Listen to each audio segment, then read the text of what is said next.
Okay, next हम इसके अंदर केसेस डिस्कस करते हैं हम आगे। देखिए, truck moving with constant velocity, अगर कोई ट्रक हमारे पास कांस्टेंट वेलोसिटी से मूव कर रहा है तो उसके अंदर जी इफेक्टिव जी ही हो जाएगा, क्योंकि हमारे पास एक्सेलरेशन तो जीरो होगा। तो जी इफेक्टिव जी होगा तब जब कोई ट्रक हमारे पास कांस्टेंट एक्सेलरेशन से मूव कर रहा है और उसके अंदर पेंडुलम हैंग कर रहा है कोई, तो उसका टाइम पीरियड 2π×L/g होगा। अब मान लीजिए दूसरे केस के अंदर जब कोई हमारे पास ट्रक किसी एक्सेलरेशन ए से चल रहा है, तो एक्सेलरेशन ए से चल रहा है तो वो जो पेंडुलम है वो बैकवर्ड डायरेक्शन में एक्सेलरेशन फील करेगा। जब बैकवर्ड डायरेक्शन में एक्सेलरेशन फील करेगा और जो ग्रेविटी हमारे पास डाउनवर्ड डायरेक्शन में लग रही है, तो इसका इफेक्टिव जी कितना हो जाएगा, √g² + a²। तो देखिए हमारे पास टोटल टाइम पीरियड क्या हो जाएगा, T2π√L/√g² + a²। देखिए ये अंडर के अंदर अंडर है, हाँ ये अंडर के अंदर अंडर है। ध्यान दीजिएगा, ऐसे याद रखिएगा जब भी क्वेश्चन करेंगे तो इस फॉर्मूले को ध्यान रखिएगा, क्योंकि अंडर के अंदर अंडर जी है, क्योंकि कई बार बच्चे क्या है इसको भूल जाते हैं। नेक्स्ट केस के अंदर चलते हैं। मान लीजिए आपके पास कोई जो ये ट्रक था, ये आपके पास बैंकिंग फॉर्म से गुजर रहा है, बैंक होके गुजर रहा है, तो उसके अंदर क्या एक्ट करेगा, आपके पास सेंट्रीफ्यूगल फोर्स और एक ही सेंट्रीपिटल फोर्स। सेंट्रीपिटल फोर्स लग रहा है इसके अंदर और ग्रेविटी नीचे को लग रही है, तो सेंट्रीपिटल फोर्स जो कि v²/r है, तो इसके अंदर भी जी इफेक्टिव हम निकाल सकते हैं आसानी से, अंडर इस फैक्टर का √g² + v4/r²। ओके, तो √L आपके पास इतना आ जाएगा, जहाँ पर कि r क्या है, हमारे पास रेडियस है जहाँ पर वो बैंक कर रहा होता है। तो सेंट्रीपिटल फोर्स इसको बैलेंस करता है। तो देखिए अब आगे मूव करते हैं। For L comparison to the radius of earth, मान लीजिए कि इसका मैं डेरिवेशन नहीं कर रहा हूँ इधर कोई, ये आपको डायरेक्ट फॉर्मूला याद करना है, क्योंकि हम आगे न्यूमेरिकल्स में यूज़ ले सकते हैं या फिर कहीं भी डायरेक्ट रिजल्ट भी पूछा जा सकता है। तो जब आपके पास आपकी पेंडुलम की जो लेंथ है वो अर्थ की रेडियस के कंपेरेबल हो जाती है, तो उसका फॉर्मूला कुछ ऐसा है, T = 2π√1/L + 1/r/g। और जब आपके पास L very very less than R है, जो कि सिंपल केस है हमारे पास, तो आपके पास L very very less than R है, तो T2π×L/g बन जाएगा ये इजीली। और दूसरा केस देखते हैं, जब आपके पास लेंथ इन्फिनाइट हो जाएगी इसकी, मान लीजिए कि अर्थ की रेडियस से भी बहुत बहुत ज़्यादा हो गई है, इन्फिनाइट हो गई है, तो 1/∞ तो आपके पास 0 हो जाएगा ये, और इजीली कितना बन जाएगा, r/g बन जाएगा। तो r/g की वैल्यू अगर पुट कर देंगे, g π², पाई से पाई कट के जाएगा ये 2, और रेडियस तो 84.6 मिनट आ जाएगा इसका टाइम पीरियड, जो कि 1.5 आवर होता है। देखिए इसे याद कर लीजिएगा, 1.5 आवर होता है जब भी आपके पास लेंथ इन्फिनाइट हो जाती है किसी भी पेंडुलम की, तो ऐसे। और जब आपके पास लेंथ आपके पास रेडियस के बराबर हो जाएगी, अर्थ की रेडियस के बराबर हो जाएगी, तो r/2g ईजिली सॉल्व कर सकते हैं इसको, कोई प्रॉब्लम नहीं है, एलसीएम हो जाएगा सिंपल सा। तो उसके अंदर टाइम पीरियड होगा 59.8 मिनट, जो कि होगा 1 आवर। आगे मूव करते हैं। मे बी आपने सुना हो सेकंड पेंडुलम के बारे में। तो सेकंड पेंडुलम क्या है आपके पास, एक ऐसी पेंडुलम जिसका टाइम पीरियड हमारे पास 2 सेकंड होता है। हाँ जी, 2 सेकंड, जिसका टाइम पीरियड 2 सेकंड होता है। 2 सेकंड होता है तो T = 2π√L/g, तो 2 से 2 हमारे पास कैंसिल हो जाएगा, तो π√L/g। तो यहाँ से हम देख सकते हैं, अगर मैं पाई को कांस्टेंट ले लूँ तो L directly proportional to G होता है। L directly proportional to G है हमारे पास सेकंड पेंडुलम में। ओके, आगे मूव करते हैं। क्या क्वेश्चन डिस्कस कर लेते हैं। फाइंड द लेंथ फाइंड करने को कह रहा है, and time period of a second pendulum on the surface of earth and moon. Surface of earth and moon पर हमारे को पहले हम लेंथ निकालते हैं।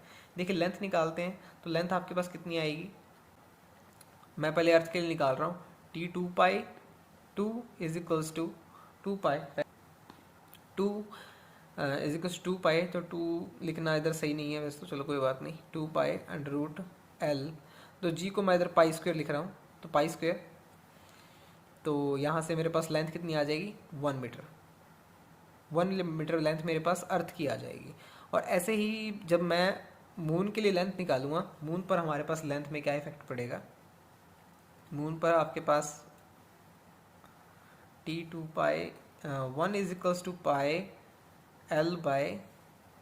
πL/g/6 होता है, तो π²/6 लिख सकता हूँ इसे मैं, तो π²/6 लिख सकता हूँ। तो लेंथ यहाँ पर कितनी आ जाएगी, 1/6 मीटर। हाँ जी, लेंथ यहाँ पर 1/6 मीटर आ जाएगी। और और ये आपके पास अर्थ पर है और ये मून पर है। देखिए मैं डिनोट नहीं किया है, सॉरी, यहाँ पर छोटा सा लगाया था मून और ये अर्थ के लिए।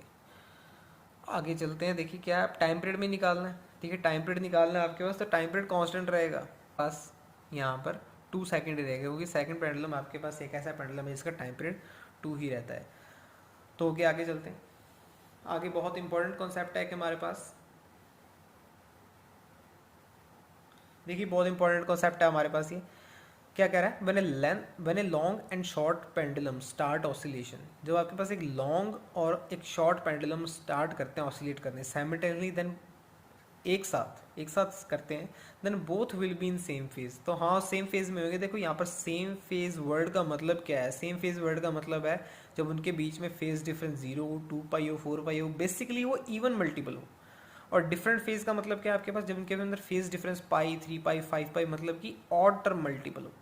तो कह रहा है जब आपके पास एक लॉन्ग और शॉर्ट पेंडुलम आपके पास साइमल्टेनियसली ऑसिलेट कर रहे हैं, सेम फेज में ऑसिलेट कर रहे हैं इन मिनिमम टाइम, तो पूछ रहा है क्या वो मिनिमम टाइम होगा। In minimum time when a short pendulum complete one more oscillation compare to long pendulum. Okay, अच्छा, तो फिर वो वापस से देखिए साइमल्टेनियसली इन्होंने स्टार्ट किया था, और वो सेम फेज में कब आएंगे वापस से, जब आपके पास जो short pendulum complete one more oscillation, जब आपके पास शॉर्ट पेंडुलम एक ऑसिलेशन और कंप्लीट कर लेगा।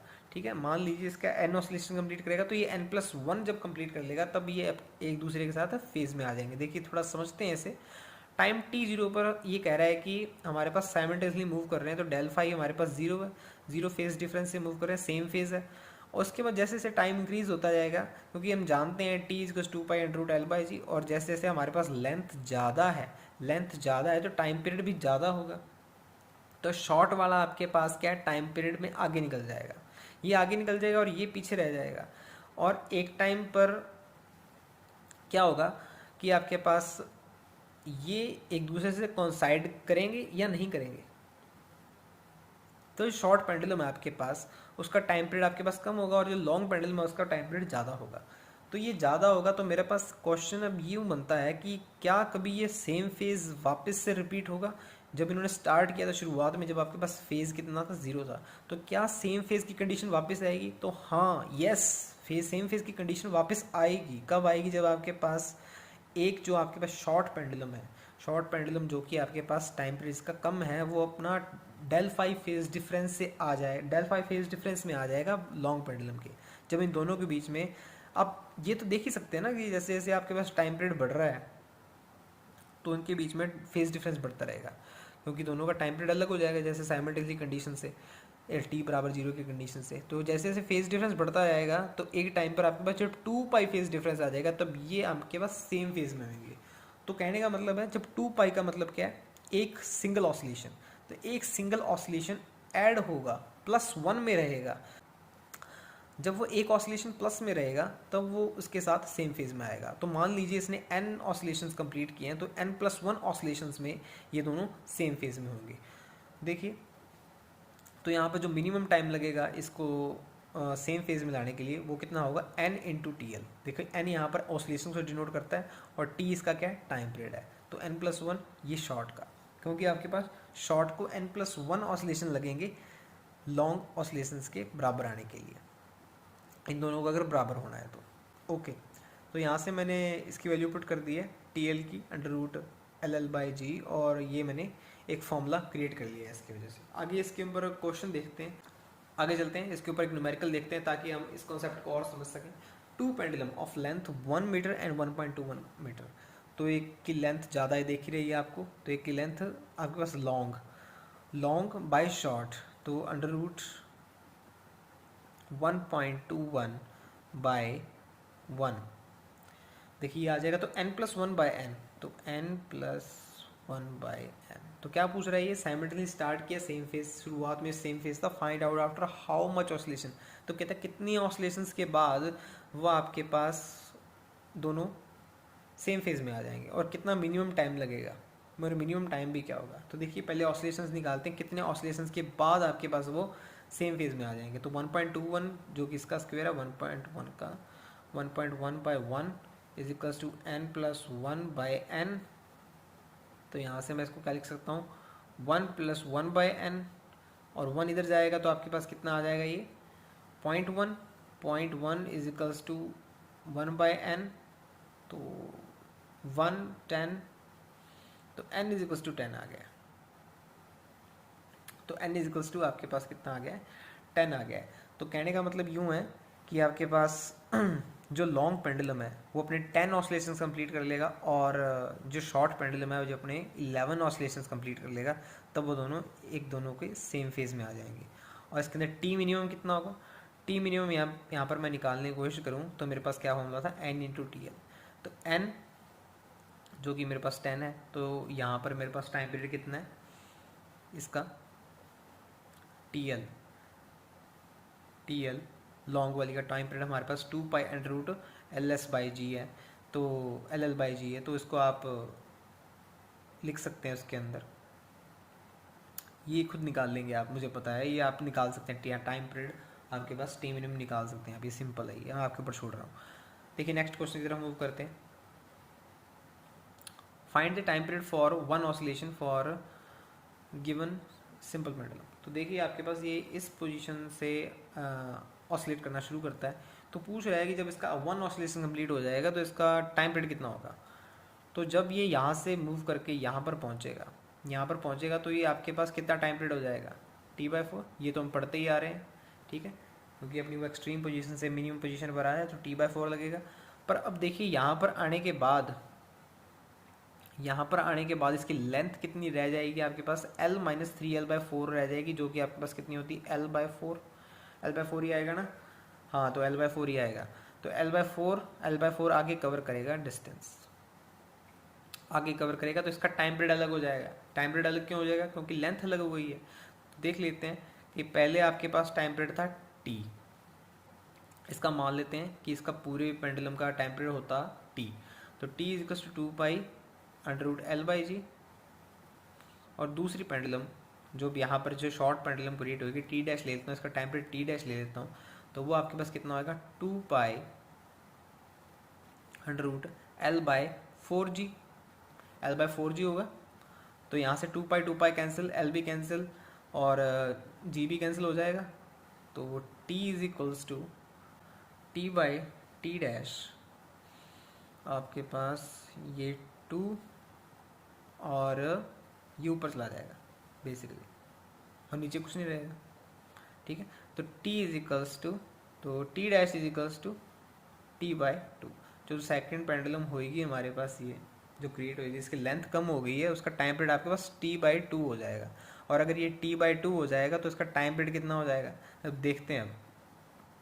अभी ऑसिलेट कर रहा है आपके पास, इस मीन पोजीशन से यहाँ पर जाएगा और इसका टाइम पीरियड कितना है T/2 है। तो यहाँ से पहुँचने में इसे यहाँ पर कितना टाइम लगेगा, तो इसका टाइम पीरियड आपके पास T/2 है, इसका टाइम पीरियड T/2 है, सॉरी ये मैं यहाँ पर कुछ डिनोट नहीं कर रहा हूँ मैं, देखिए इसका टाइम पीरियड T/2 है। तो यहाँ पर पहुँचने में कितना टाइम लगेगा T/8, वापस आने में T/8, तो T/8 टाइम लग गया। तो इसके अंदर कितना टाइम पीरियड लगेगा इसको यहाँ से यहाँ जाने में, T/4 हो गया हमारे पास, ये T/4 और वापस से फिर ये यहाँ पर जनरली कनेक्ट करेगी, तो T/4 प्लस T/4 देख लीजिए, इसका था, ये बिग वाले का था, और ये वापस आएगा तो T/4 प्लस T/2, तो इसको कैलकुलेट कर सकते हैं, आपके पास कितना आ जाएगा, ये 3T/4 आ जाएगा मेरे ख्याल से, 3T/4। ओके, तो ये इसका टाइम पीरियड होगा एक सिंपल पेंडुलम का, जब अपना एक ऑसिलेशन कंप्लीट कर लेगा। इसका ध्यान दीजिएगा कि यहाँ पर एक वॉल थी जिसकी लेंथ 3L/4 थी, जिसकी वजह से इसकी लेंथ यहाँ पर स्टॉप हो जाएगा, ये तो इसका इतना हिस्सा तो स्टॉप हो जाएगा, और यही चीज़ पेंडुलम आपके पास क्या करेगी, ऑसिलेट करेगी, तो इसकी वजह से इसका टाइम पीरियड आपके पास 3T/4 हो जाएगा इक्विवेलेंट। नहीं तो इसका टाइम पीरियड T होता अगर ये वॉल ना होती तो। Okay, thank you.